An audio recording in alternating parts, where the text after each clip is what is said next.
Ang iluluto po natin ngayon ay pinagoongang baboy na may talong. Ipapakita ko po sa inyo kung paano ko po ito ipiniprepare.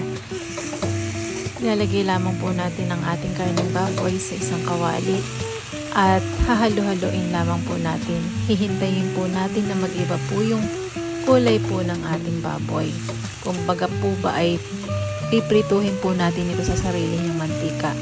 So, yun lamang po yung magiging proseso bago po natin ito isangkot siya. So, makikita po ninyo, nagbago na po yung texture ng baboy.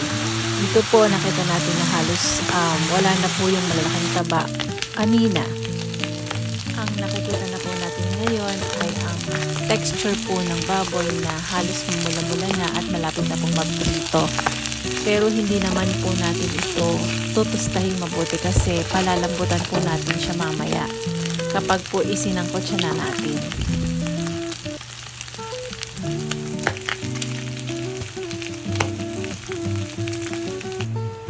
Ayan po, nakikita naman po natin na lumabas na po yung pinakamantika po niyan. Wala po tayong inilagay na mantika dito. Yung nakikita po natin ay ang oil po mismo na nanggaling po dun sa baboy na pinrito. Kapag po ganyan na, ang gagawin po natin, hahanguin lamang po at isasantabi para po sa pagluluto po maya-maya. So, ayan po, nahango na po nating lahat ang napritong baboy. Itabi lamang po muna natin. Ngayon po ay umpisahan na po nating magsangkot siya ng mga sangkap. Ilalagay na po natin ang ating pinitpit na bawang sa mantika po kanina nung pinagprituhan ng baboy. Ito na po yung ginamit nating pangluto para po nun mas malasa. So, yun, hihintayin lamang po natin na medyo mag-golden brown na po yung bawang. At kapag po nag-golden brown na yung bawang, isusunod na po natin agad ang sibuyas at isasangkot siya lang din po natin.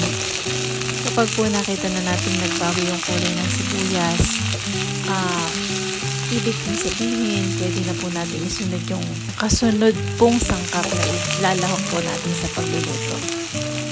At ang kasunod po natin ilalagay ay ang kamatis po. So, sasangkotsahin lamang po natin kasama po ng bawang at sibuyas. Para po noon, medyo maluto po yung ating kamatis na inilagay. Basta halo-haloin lamang po natin. Sa part po na to, nakita naman po natin na medyo naluto na po yung kamatis natin. So, pwede na po natin ilagay yung alamang. At isasangkot siya lamang din po natin hanggang sa maluto po yung alamang kasi sariwa po yung alamang na inilagay natin.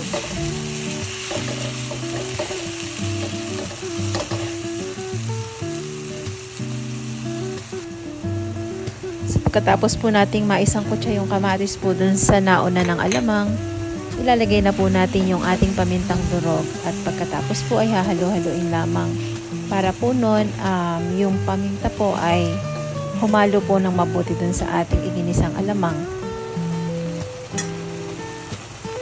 Ngayon naman po ay isusunod na nating ilagay yung piniritong baboy po natin kanina. Sa part po na to, isasangkot siya po muna natin yung piniritong baboy dun po sa ating alamang. Hahalo-haloin lamang po natin itong mabuti hanggang sa pagpantay po yung pagkakahalo po ng baboy doon po sa naunang alamang na isinangkot siya natin kanina.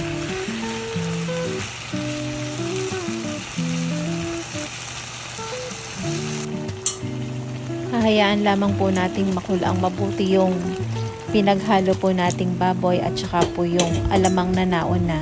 Tapos po lalagyan na po natin ng tubig kasi mag-start na po tayong pakulaan po yung ating baboy na inilagay po dun sa ginisang alamang.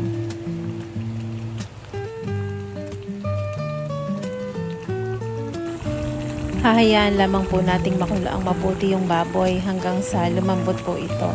At kapag po na-check na po natin na lumambot na po yung baboy, sa part po na to nakita po ninyo, tinimplahan ko na po ng konting suka yung ating pong binagoongan. At pagkatapos po ay tinimplahan ko na rin po ng konting asukal. So habang pinapakulaan po natin yung timplado na po nating binagoongan kasi ang hinihintay na lamang po natin ay ang paglambot po ng todo ng baboy. I-ready naman po natin yung ating piniritong talong kasi po mamaya bago po matapos iluto yung binagoong ang baboy ay ilalagay po natin yung pinirito pong talong kasi yan po ang magkaterno. Pag po gumawa tayo ng binagoongan, talaga pong nilalagyan ng talong. So sa part po na to, makikita po ninyo na luto na po yung aking piniritong talong. At heto po, balikan po natin yung aking pinalalambutan po na binagoongan. Halos ready na po siya, kaya ilagay na po natin yung ating sili. Medyo halo-haloin lamang po natin at pakuluan pa po ng konti. So ayan po, makikita po natin na pinapakuluan ko lang po ng mas matagal pa po ng konti yung ating binagoangan habang nakalagay po yung sili. Tapos po, inilagay ko na din po yung ating piniritong talong. Hahaluin lamang po natin at sa part po na to, papakulaan lamang din po natin ng konti para po nun, yung lasa po nung alamang sa binagoongan medyo kumapit po dun sa inihabol po natin na talong po.